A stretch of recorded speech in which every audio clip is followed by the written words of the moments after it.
Шындыққа әркімнің ақ бар таласы. Қазақстандағы факт-чекинг және медиа-сауат подкастына қош келдіңіздер. Сәлем достар, баршаларыңызға қайырлы күн. Бүгін бізде Шындық подкастының кезекті эпизоды.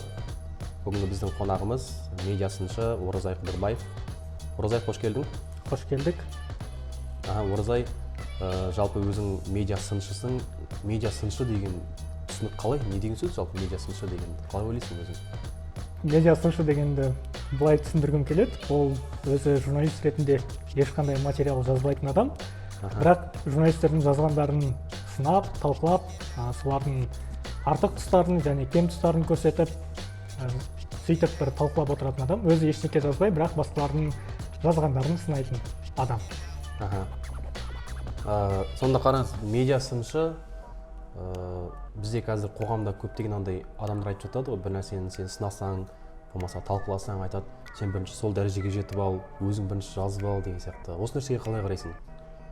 Мысалға сен бір материал жазу үшін бір нәрсені өзің бірінші көру керек емессің бе? Әлде көрмей-ақ сынай беруге бола ма? Жалпы негізі журналистикаға байланысты екі түрлі түсінік қалыптасқан. Журналистік білім беру жалпы медиа саласында қызмет атқаруға байланысты. Біреуі ол ақш-тың моделі, американ моделі. Ол жақта көбіне практикаға мән береді. Сен университетте оқуың не болмаса академиялық білімің, я болмаса теориядан хабардар болу маңызды емес. Сенің журналистік негізгі дағдыларды білуің және оны күнделікті өмірде пайдалана білуің маңызды дейді. Ал екінші көзқарас бұл европалық көзқарас деп айтылады. Ол жақта көбіне теорияға мән беріледі. Біз практикаға бармастан бұрын алдымен теорияны меңгеруіміз керек, академиялық білім алуымыз керек деп сондай көзқарас қалыптасқан. Медиа сыншы ретінде мен көбіне осы екінші көзқарас тұрғысынан медиаға қараймын және журналистердің өнімін сол теориялық тұрғыдан, этика тұрғысынан сынға алатын боламын. Бұл жағынан келгенде қатты үлкен мәселе болмайды деп ойлаймын, себебі мен өзімнің осы зерттеу тақырыбым медиаға қатысты түрлі теориялық еңбектер оқығам.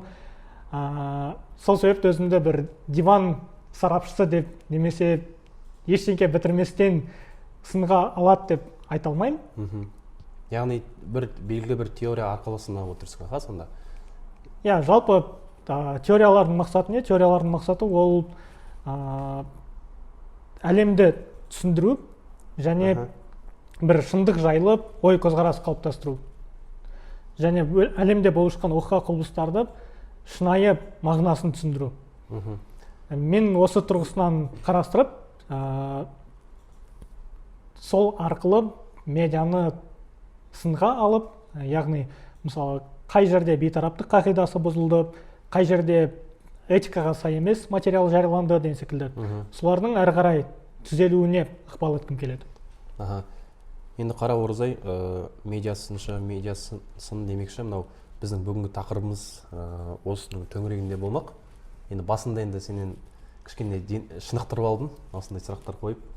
Бүгінгі тақырыбымыз өшпенділік тілі жайында, жалпы Қазақстандағы өшпенділік тілі мәселесі жайында сөйлеспекшіміз.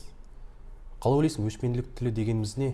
Енді сен осы салада жүргеніңе біраз уақыт болды, қаншама зерттеулер жасадың, қанша медиаларды қарадың, қанша газет журналдарды, сайттарды ақтардың. Соның үшін енді кейбір жерде ғадауат тіл дейді, кейбір жерде өшпенділік тіл дейді. Енді былайша айтқан кезде осының бір сипаттамасы, бір мағынасы бар ма? Негізі мен өшпенділік тілі емес, көбіне ғадауат тілі деп қолданамын. Негізінде бұл ұғымға байланысты көптеген анықтама бар.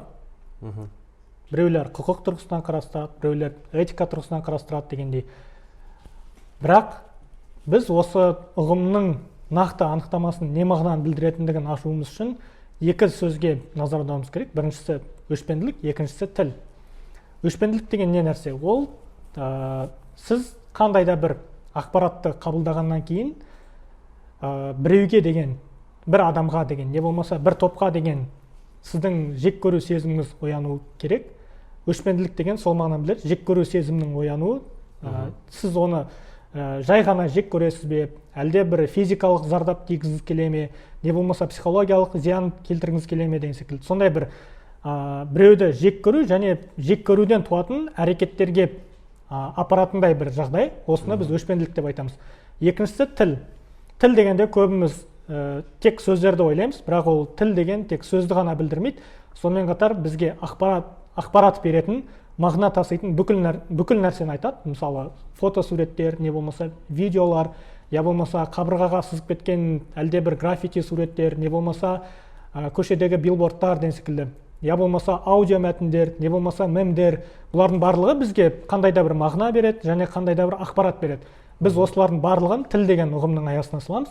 Яғни өшпенділік тіл дегеніміз қандай да бір сондай бір ақпарат немесе сондай бір сөз, ол сөздің нәтижесінде біреуге деген сіздің жек көрушілігіңіз оянады, және сол жек көрушіліктің нәтижесінде сіз біреуге қандай да бір залал келтіруді қалайтын боласыз, және осы қалау сезімі оянатын болады. Біз осыны өшпенділік тілі немесе ғадауат тілі деп атаймыз. Сонда өшпенділік тілі ол тек қана бір сөздер ғана емес, граффити болсын, кез келген сурет болсын, видео болсын, бәрін арқылы жасалғандағы. Мысалы, граффити дегенде менде анау елбасының бейнесі есіме түсіп тұр. Білетін шығарсың историясын.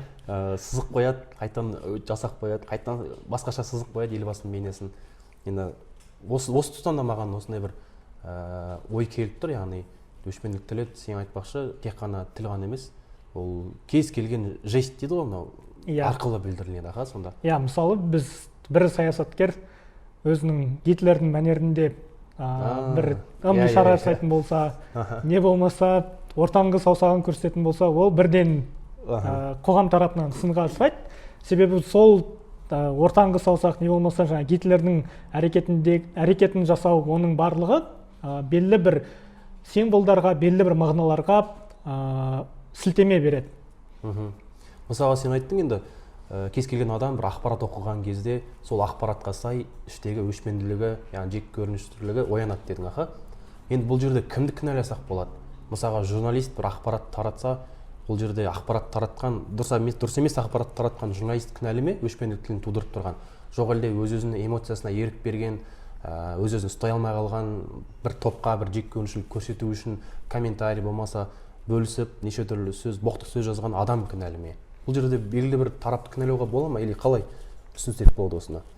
Негізі өшпенділік тілі дегеніміз ол тек біреудің ашу ызасын тудыратын сөздің жазылуы ғана емес, сонымен қатар ашу ызамен, яғни біреуге деген жек көрушілікпен жазылған сөз.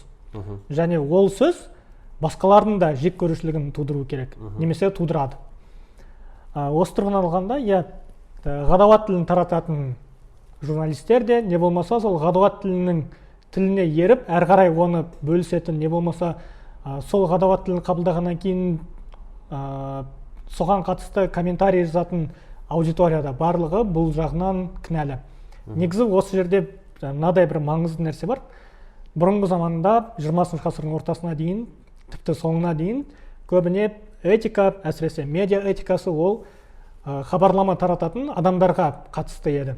Мысалы, журналистер, редакторлар, медиа басшылары деген секілді. Себебі ақпаратты олар өндіретін. Олардың медиа арқылы таратқан хабарлары этикаға сай болу қажет еді. Себебі тек мысалы теледидар, не болмаса радио хабарлары, олардың барлығы журналистердің ғана қолында еді. Журналистер ғана тікелей аудиторияға хабар тарататын. Бірақ қазіргі уақытта интернет пайда болды және әлеуметтік медиа ортаға шықты. Осылайша бүгінде кез келген адам ақпарат өндірушіге айналып кетті.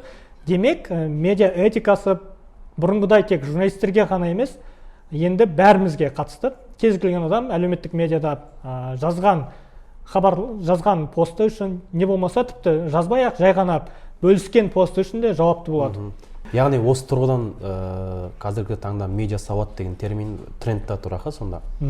Кез келген адам медиа сауатты болу керек. Не түсіріп, не жасағанын, кімге не жазғанын шекарасын білу керек, аха, сонда. Енді қара, Оразай, өшпенділік тілін біз қалай анықтаймыз? Оның белгілі бір шекарасы бар ма? Мына жерде, мына жер деген сияқты, білмеймін. Оның бір анықтаудың жолдары бар ма? Енді өзің осы тұрғыдан қаншама зерттеулер жасадың, қаншама медиаларды ақтардың шекарасы белгілі бір несі бар ма? Иә, негізі өшпенділік тілі жайлы анықтамалардың ішінде маған ең қатты ұнайтын бір анықтама бар. Ол анықтаманың авторы Панковский деген зерттеуші, ғалым. Ол кісі былай айтады: ғадауат тілі дегеніміз, өшпенділік тілі дегеніміз қандай да бір адамды немесе топты оның нәсілінің, шыққан тегіне, жасына, жынысына, жыныстық бағытына, ұлтына, тіліне, дініне, әлеуметтік статусына, мамандығына, денсаулық жағдайына, мүгедектігіне, сыртқы кескін келбетіне байланысты қандай да бір кемсітетін сөз иә, кемсітетін, не болмаса оны шеттететін, қорлайтын, зорлық-зомбылық жасауға шақыратын, я болмаса негатив көзқарас қалыптастыратын бүкіл мағыналарды, контентті, соның барлығын біз ғадауат тілі деп атаймыз. Я, негізі бұл өте ұзақ анықтама. Қысқаша айтқан кезде қоғамдағы қандай да бір адамды, не болмаса топты, оның белді бір ерекшелігіне байланысты кемсітетін, қорлайтын және ол топ өкіліне зорлық-зомбылық жасауға шақыратын және негатив көзқарас тудыратын кез келген бір ойды, сананы, соны біз ғадауат тілі деп атаймыз. Енді ғадауат тілін қалай анықтаймыз? Біз қандай да бір хабарды қабылдағаннан кейін біреуге қатысты жек көру сезіміміз оянатын болса, және ол жек көру сезімі нақты бір ол адамның кімдігіне байланысты, identityіне байланысты болатын болса, демек бұл жек көрушілік. Мысалы, бір адам қылмыс жасаған болуы мүмкін, және ақпаратты таратушы адам, хабарлаушы адам, ол адамның ұлтын айтып хабарлайды. Мысалы, пәленше деген дүнген бір қазақты ұрып кетіпті. Я болмаса, бір қазақтың үйін тонап кетіпті деген секілді, солай айтуы мүмкін. Және аудитория ол хабарды қабылдағаннан кейін дүнген этникалық тобына деген бір жағымсыз ой көзқарас қалыптастырады, немесе қалыптастыруы мүмкін. Бірақ біз бұл жерде мына нәрсені білуіміз маңызды. Ол адам дүнген болғандығы үшін қылмыс жасаған жоқ. Ол адам ең алдымен жаман адам болғандығы үшін, қылмыскер болғандығы үшін қылмыс жасады. Және оның қылмыс жасауына оның ұлтының ешқандай қатысы жоқ. Өкінішке қарай, ғадауат тілі сондай бір-біріне байланыспайтын нәрселерді бір-бірінен байланыстырып, және сол бір-бірінен қабыспайтын нәрселерді қабыстыру нәтижесінде белгілі топтарды кемсітетін, оларды шеттететін, оларға зорлық-зомбылық жасауға шақыратын, олар жайлы негатив қалыптастыратын сондай бір сөздерді таратады. Енді қара Ореке, мына жерде мына нәрсені ұмытпаған жөн, қарастырсақ, мысалға сөз бостандығы деген дүние бар. Яғни кез келген адам кез келген уақытта ойын ашық, еркін жеткізе алады, бөлісе алады өз ойымен. Кез келген бір тақырыпқа байланысты деген сияқты. Енді сөз бостандығы мен өшпенділік тілі екеуі бір шекаралас жатыр ма? Осы тұста мысалға екеуінің бір-біріне бір өтіп кететін жағдайлары бола ма? Мысалға мен сөз бостандығы деп ойыма келген дүниені айтсам, ол өшпенділік тіліне кетіп қалады да. Ал бұлана жақтан енді өшпенділік тілін шектеп тастаса, олай айтуға болмайды десе, менің сөз бостандығын шектеп тастайды, иә? Осы тұстан қалай айтса болады сонда? Өте қызық сұрақ. Шынымен де сөз бостандығы мен ғадауат тілінің арасында шекара өте бұлыңғыр. Оны екі тарап та өзіне өте жақсы пайдалануға тырысады. Мысалы, ғадауат тілін айтатындар сөз бостандығына сілтейді, ал сөз бостандығын шектегісі келетін адамдар ғадауат тіліне сілтейді. Сол, осы проблема осында жатыр ғой. Мысалға, мемлекет ойбай ғадауат тілін айтылып жатыр, көптеген дүние болып жатыр деп сөз бостандығын шектеп жіберді мүмкін да. Ал сөз бостандығын айтатындар, мен сөз еркіндігім не айтсам өзім білем деп, басқа бір ұлтты қорлап, немесе жыныс өкілін басқа қорлап жіберді мүмкін да. Енді осыдан проблема қалай шешілсе болады, не істеу керек сонда? Біз негізі бұл жерде мынаны анықтап алуымыз керек. Сөз бостандығы дегеніміз не, және ғадауат тілі дегеніміз не, олардың айырмашылығы неде? Ғадауат тілі ең алдымен адам құқығына қайшы. Ол ғадауат тілі оның қандай да бір формасы болмасын, кімге бағытталған болмасын, ол адамның құқығын шектейді. Ал сөз бостандығы болса, керісінше адамның құқығын қорғайды және адамның құқығын жүзеге асыруға мүмкіндік береді. Мысалы, өзім жазды күні осы ғадауат тіліне байланысты семинар тренингтер өткіземін. Сол кезде бір кейсті көрсеткен едім қатысушыларға. Ол кейс мынадай: Ресейде осыдан 1,5 жыл бұрын Медуза басылымының журналистіне қастандық жасалды. Қастандық болғанда оның сөмкесіне, үйіне есірткі затын салып жіберіп, есірткі затын сақтады деген желеумен оны қамауға алды. Және сол кезде әлеуметтік медиа арқылы және басқа да мессенджерлер арқылы адамдар байланысып бір-бірімен ол журналисті қорғап қалу үшін алаңға шықты, шерулер өткізіп, сөйтіп бұл істің қолдан ұйымдастырылғандығын, себебі ол журналист белді бір саяси топтарды, бизнесмендерді соларды тергеуге алып, үнемі материал жариялайтын. Сөйтіп қарапайым халық өкілдері ол журналисті қорғап қалды және кейін ол бостандыққа шықты және оның үстінен қылмыстық іс қозғаған адамдардың өзі жалған айып таққандығы үшін жауапқа тартылды. Және екінші бір оқиға бар, ол өкінішке қарай өте қайғылы оқиға, 2017 жылы болды. Мьянмада, Мьянманың Рохинджа деген өңірінде мұсылмандар мекендейді. Және негізі Мьянмада халықтың басым бөлігі буддистер. Және сол буддизмді ұстанатын, мұсылмандарды жек көретін бір тобы кейбір адамдар әлеуметтік медиа арқылы түрлі хабарлар тарата бастады. Мысалы, мұсылмандар осылай Мьянманың әскерилеріне шабуыл жасады, олар террористер, олар қарапайым халықты қырып жатыр, бүйтіп жатыр деген секілді. Және мұсылмандарды біз өзіміздің елімізден қуып шығуымыз керек, оларды қырып жоюымыз керек. Сондай мағынада материалдар жариялаумен болды. Және оның нәтижесі осы 21 ғасырдағы ең үлкен апаттардың біріне апарды. Мыңдаған адам өлтірілді, бәленбай мың адам өзінің туған жерін тастап басқа мемлекетке қоныс аударуға мәжбүр болды. Сөйтіп өте қайғылы бір оқиғаға апарды. Мұның барлығы да сол адамдардың осы ғадауат тілінің таратуының нәтижесінде болды. Бұл екі кейс арқылы мен не айтқым келеді? Біріншіден, сөз бостандығы адамның құқығын қорғайды. Және ол біздің адам құқықтары декларациясында жазылған, өзіміздің конституциямызда жазылған құқықтарымызды жүзеге асыруға кепілдік береді. Ал ғадауат тілі болса, керісінше адамның құқықтарын шектейді және ол адамдарды қудалауға, кемсітуге, қырып жоюға, сондайға шақырады. Сол себепті біз сөз бостандығын барынша қолдауымыз керек және оны барынша қорғауымыз керек, ал ғадауат тіліне барынша жол бермеуіміз керек. Яғни біз қандай да бір хабарламаны айтқан адам бұл менің сөз бостандығым деп айтуға тырысатын болса, ақтауға тырысатын болса, ең алдымен бұл адамның құқығына қайшы келе ме, қайшы келмей ме деп қарастыруымыз керек. Егер ол адамның құқығына қайшы келетін болса, демек ол ғадауат тілі және біз оған шектеу қоюымыз керек. Оны бұғаттауымыз керек, не болмаса сол сөздің авторын жауапқа тартуымыз керек деген секілді. Ал керісінше ол адамның құқығын қорғайтын болса, немесе адам құқығының жүзеге асуына себепкер болатын болса, оны біз барынша қолдауымыз қажет. Енді өзің кейстерін айтып жатсың, мысалдармен. Мысалға бір мысалды алып, соның төңірегінде талқылап көрейікші. Қуат Ахметов деген азаматтың тіл майданы деген қозғалысы болды. Өзің білесің, осы жазда басталды.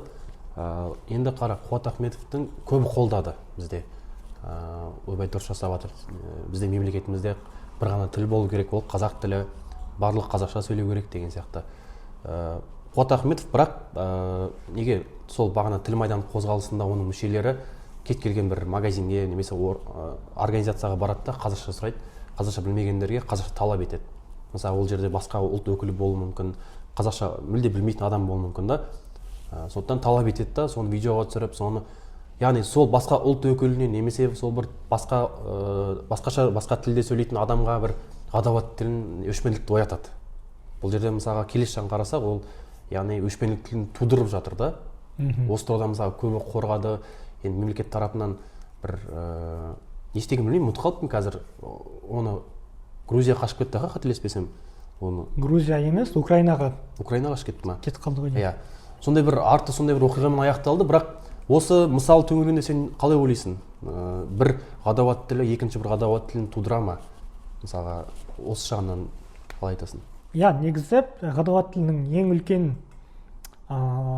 жағымсыз жағының бірі, ол бір адам ғадауат тілін айтқаннан кейін ғадауат тілі сол жерде қалып, ауаға сіңіп жоқ болып кетпейді. Ол керісінше басқалардың да реакциясын тудырады, тіпті оған қарама-қарсы реакцияны тудырады. Мысалы, Қуат Ахметовтың әрекеті кейбір жағдайда этикаға сай болмауы мүмкін. Себебі өте дөрекі түрде сатушыдан талап ету, қазақша сөйле деп сөйтіп. Ол сатушы тіпті қазақша сөйлеуді қаласа да, ол адамның дөрекі түрде сұрағанына наразылық ретінде кейбір жағымсыз ойларды айтуы мүмкін. Осылайша ол бір Қуат Ахметовтың сол әрекетінен кейін оған қарсы да бір өшпенділік тілі ортаға шыққан болуы мүмкін. Міне көрдіңіз ба, осы жерде бір ғадауат тілі екінші бір ғадауат тілін туғызады ғой, сонда түсінгенім бойынша. Негізі ағылшын мәдени зерттеулер деген медиа зерттеулерінде маңызды бір мектеп бар, Бирмингем мектебі деп айтылады. Сол мектептің өкілі Стюарт Холл деген ғалым аудиторияның ақпаратты қабылдауын үш түрге бөліп қарастырады. Оның пайымдауынша ақпарат ешқашан ақпаратты жіберген адамның айтқысы келген ой негізінде қабылданбайды. Керісінше аудитория оны өзінің түсінігі бойынша әртүрлі қабылдайды. Мысалы, сіз өзіңіздің кішкентай ініңізге, менің інім бар, ол інім мен не айтсам да оған қарсы шығуға тырысады, себебі маған бағынышты болғысы келмейді. Сөйтіп мен оған жанашырлықпен қалың киіміңді ки, далада тоң қаласын десем, ол міндетті түрде оны менің айтқанымда бір жағымсыз сипатта қабылдағысы келеді. Сен далада күн ыстық, сол себепті мен кимеймін, не болмаса алдымен өзің киіп ал деген секілді сондай бір немесе сен өзің бас киім киген жоқсың, маған неге бас киім кию туралы айтасың деп солай. Менің айтқым келген нәрсені дәл менің айтқанымдай емес, өзінің қалағанындай түсінеді және оны ортаға шығарады.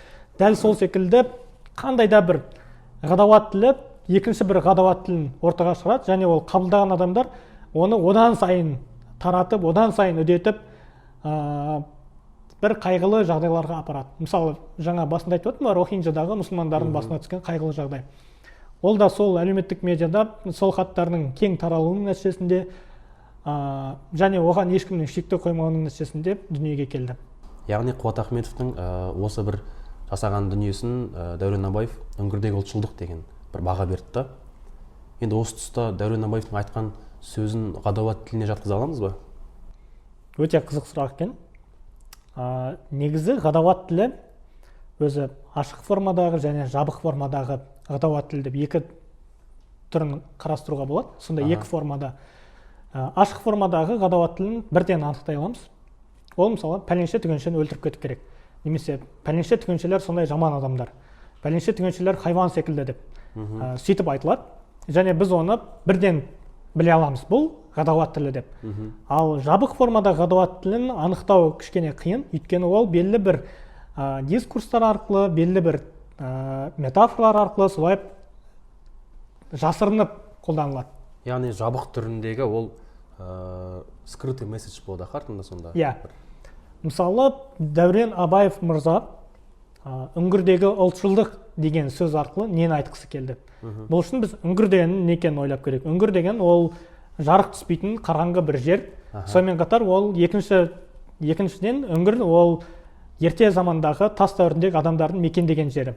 Осылайша ол адам Дәурен Абаев қазақ тілінде қызмет көрсетілуін талап еткен адамдарды қараңғылықтағы бір адамдар, я болмаса тас дәуірінде жүрген сондай өте тұрпайы, дөрекі адамдар деген сондай мағынада сипаттады. Және біз бұны жабық формадағы ғадауат тіл деп айтсақ та болады. Негізі Дәурен Абаевтың бұл сөзі шын мәнінде тікелей Қуат Ахметовке қатысты айтылмаған. Осы тақырыпта мен зерттеу жүргізіп жатырмын қазіргі уақытта. Ол кісі тек тіл жанашырлары, өзін тіл жанашырлары деп таныстыратын сондай адамдардың жасайтын әрекеттерін сипаттау кезінде осы сөзді қолданады. Және ол нақты бір адамға сілтеме жасамайды. Ол өзінің сөзінде ешқашан Қуат Ахметов немесе тіл майданы деп айтпаған, тек сондай адамдар бар, олардың әрекеті үңгірдегі ұлтшылдық деген секілді сондай бір сөзбен сипаттаған. Дәурен Абаевтың бұл сөзі тек Қазақстандағы қазақ тілінде қызмет көрсетілуін талап етіп жүрген адамдарға қарсы айтылған жауап емес, сонымен қатар Ресейдегі Қазақстан үкіметін сынға алып жатқан саясаткерлердің мәлімдемесіне берілген жауап ретінде де қарастыруымыз керек. Өйткені Ресейдегі саясаткерлер де жиі сол уақыттарда мәлімдеме жасай бастаған еді. Қазақстандағы орыс тілінің жағдайы өте нашар, Қазақстанда ұлтшылдар билікке келіп, орыстарды қуғындап жатыр, олардың қазақша сөйлеуін талап етіп жатыр, оларды қинап жатыр, үйтіп жатыр, бүйтіп жатыр деген сондай бір нәсілшіл риторикада бір сөздер тарата бастаған еді. Және Дәурен Абаев осы тіркес арқылы сол Ресейдің үкіметіне және Ресейдегі саясаткерлерге Қазақстан үкіметінің ресми бір жауабын бергендей болды. Оны бізде сонда дұрыс түсінбей қалғандар көп болды ма сонда, ойыңша? Әрине, біз Дәурен Абаевтың бұл сөзін көп адам сынға алды. Себебі ол біріншіден қазақ тілінде қызмет көрсетілуін талап еткен адамдардың барлығын үңгірдегі ұлтшылдар деп сөйтіп өте жағымсыз сипатта көрсетті. Екіншіден, ол сонымен қатар ресейліктердің айтқан мәлімдемелеріне жауап қайтарам деп соларға бір жағымпаздық жасағандай көрінді. Сонымен қатар саяси биліктің жалпы қоғамда Дәурен Абаевқа деген онсыз да негатив көзқарас қалыптасқан осыған дейінде. Өйткені ол бұрын ақпарат министрі болған кезде де және осыған дейінгі кездерде де көп екі мағыналы сондай сөздер айтқан, мысалы бақ туралы заң қабылдануына үлес қосқан деген секілді сөйтіп көп адамның оған дейін де ашу ызасын біраз оятып жүрген еді. Және бұл сөз оның соған деген бір жек көрушіліктің, наразылықтың ортаға шығуына әсерін тигізді, себепкер болды. Сөйтіп соның нәтижесінде ол Дәурен Абаевқа және Қазақстан билігіне байланысты көптеген сын айтылды. Мысалы, Дәурен Абаевқа сен өзің маймыл, не болмаса үңгірдегі қарапайым адам құқығын талап еткен адамды маймылға теңеп, сен жетіскен екенсің деген секілді сөйтіп өзінің жеке басына тиісетін сондай пікірлер де жазыла бастады. Бұл нені көрсетеді? Бұл Дәурен Абаевтың жаңағы сөзі тек сол айтылған жерінде қалмағандығын, керісінше ол сөздің нәтижесінде басқа да ғадауат тілдерінің басқа да бір формалары ортаға шыққанын көрсетеді. Бізде енді Дәурен Абаевқа наразылық әртүрлі форматта жүрді ғой. Біреулер мем арқылы жасады, біреулер өлең арқылы арнау шығарды, біреулер пост салды, біреулер мақала жазды деген сияқты. Енді сол өзің айтпақшы, Дәурен Абаевтың өзіне де бір ғадауат тілінің, бір ғадауат тіл екінші ғадауат тілінің пайда болуына түрткі болды деп айтып отырсың. Енді қара Ореке, мынадай дүние бар, өшпенділік тілінің пайда болуына, оның тууына белгілі бір халықтың немесе этностың мәдениеті, менталитеті қаншалықты түрткі болады? Ғадауат тілінің тууына жалғыз нәрсе түрткі болады, ол ғадауат деп жек көрушілік.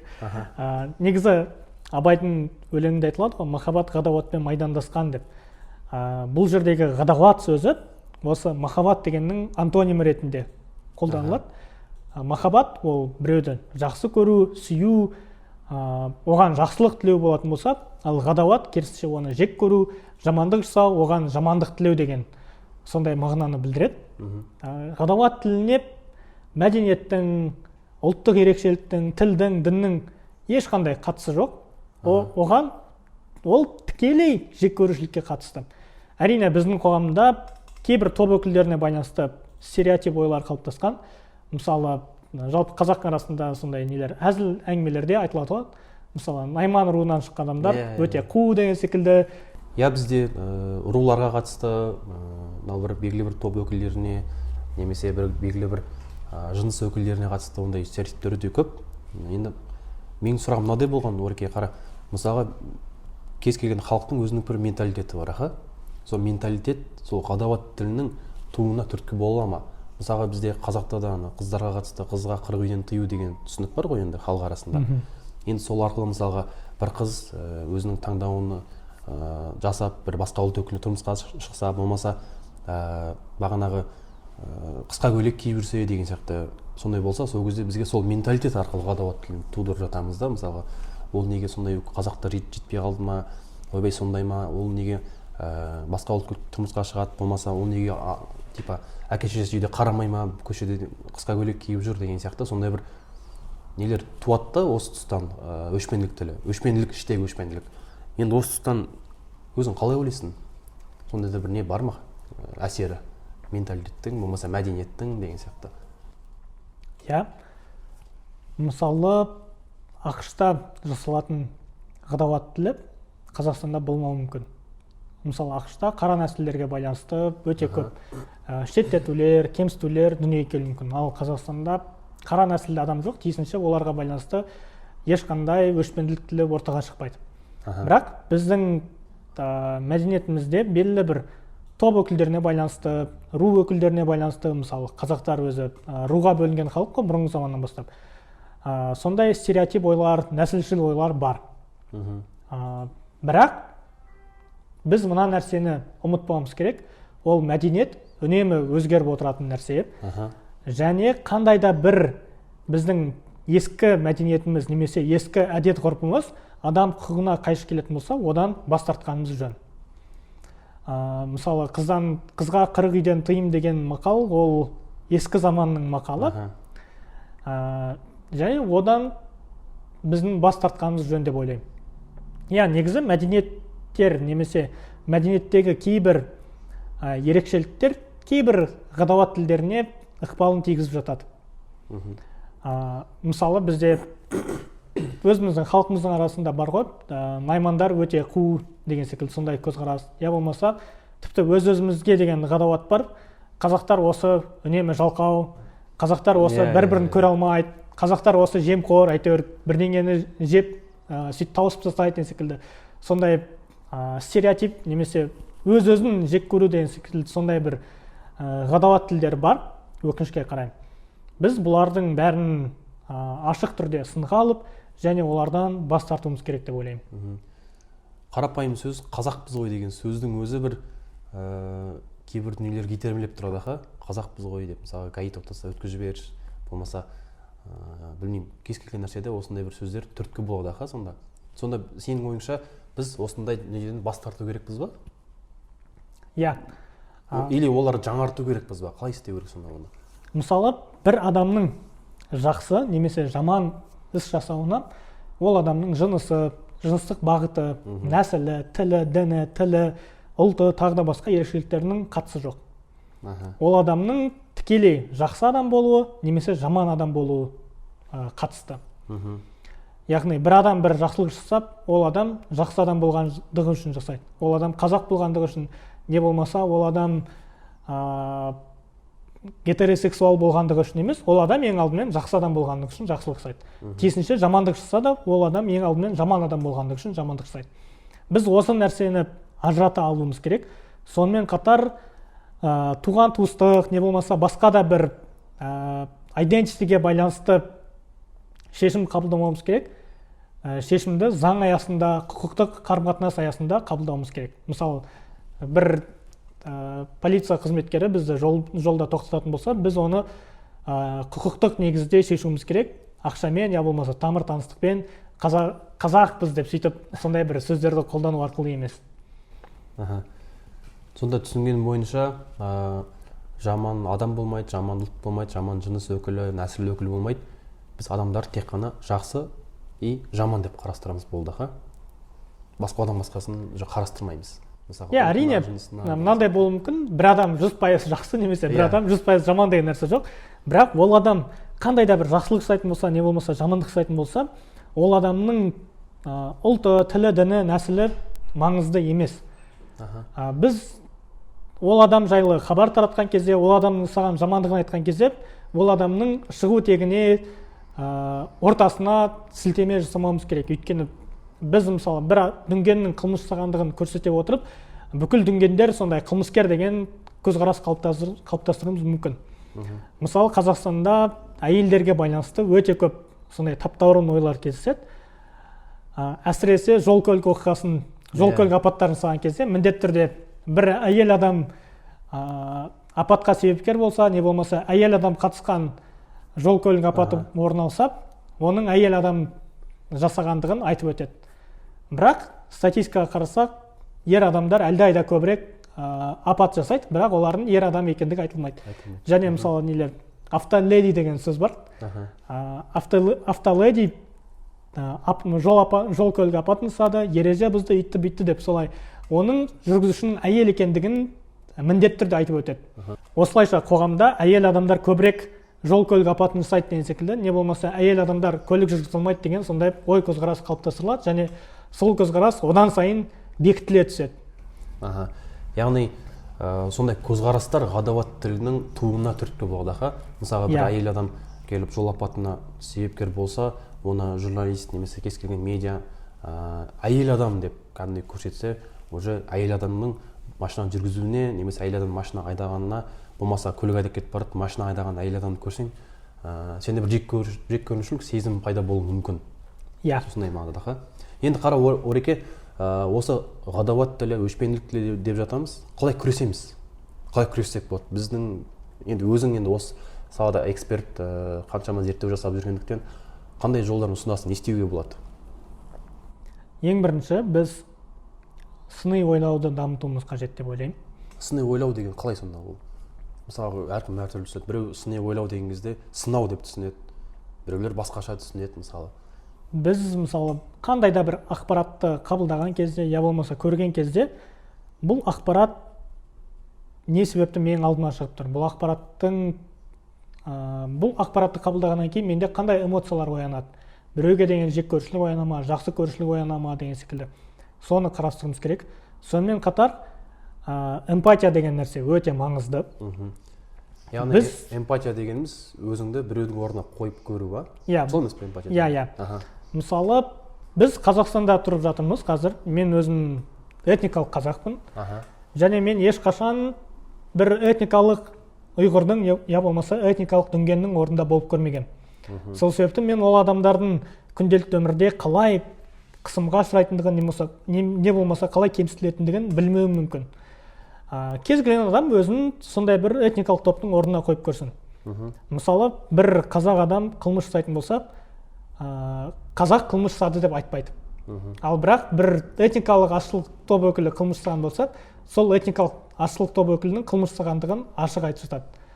Осылайша сіз өзіңізді сол этникалық азшылық топ өкілінің орнына қойып көріңіз, және сондай хабар сізге қалай әсер ететін еді? Сіз сондай хабарды қабылдағаннан кейін қандай сезімде болатын едіңіз?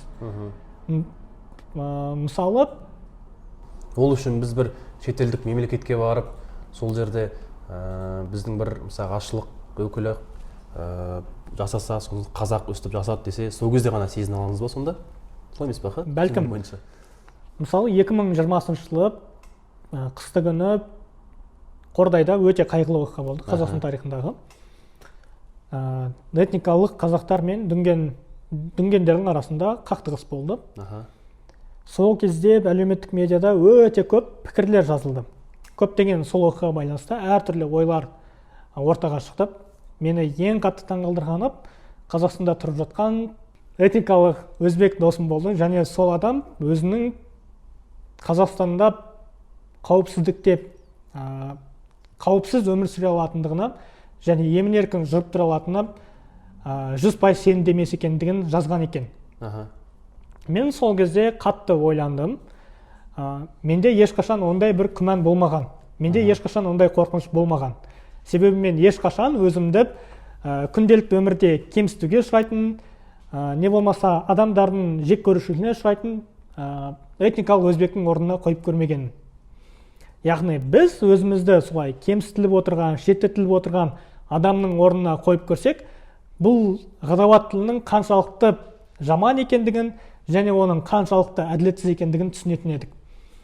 Одан кейін тағы бір маңызды нәрсе бар. Әдетте көп адам ғадауат тілін көрген кезде, әсіресе әлеуметтік медиадан ештеңе істемей өтіп кетеді. Ол адам, мысалы, ғадауат тілі таратылып жатыр. Ол адам ғадауат тілінің таратылып жатқандығын көріп тұрып, және оның жаман нәрсе екендігін біледі, бірақ оны қолдамайды да, және оған қарсы ештеңе де айтпайды. Яғни бейтарап. Бейтарап емес, негізінде үндемей өтіп кетеді. Бірақ ол адамның үндемей өтіп кетуі ондай жағдайда дұрыс емес болады. Неліктен? Себебі ол адам үндемей өтіп кететін болса да, басқа бір адам өзінің ғадауат тілін, не болмаса жек көру ойларын, өшпенділік тілін таратып, одан сайын пікірлер жаза беру мүмкін. Яғни біз әлеуметтік медиада, дәстүрлі медиада қандай да бір өшпенділік тілі ортаға шығатын болса, оған қарсылық білдіріп, және оның өшпенділік тіл екендігін талқыға салып, оны сынға алып, оның әрі қарай таралмауына әрекет етуіміз қажет. Мысалы, әлеуметтік медиада көптеген функция бар. Шағым жазуы деген секілді. Не болмаса авторға ескерту, сенің бұл сөздерің өшпенділік тіліне ұқсайды, не болмаса өшпенділік тіл болып есептеледі, себебі сен осындай топтарды осылай кемсітіп отырсың, ал бұл дұрыс емес, бұл этикаға сай емес, бұл құқыққа сай емес деген секілді солай түсіндірме жұмыстарын жасауға болады.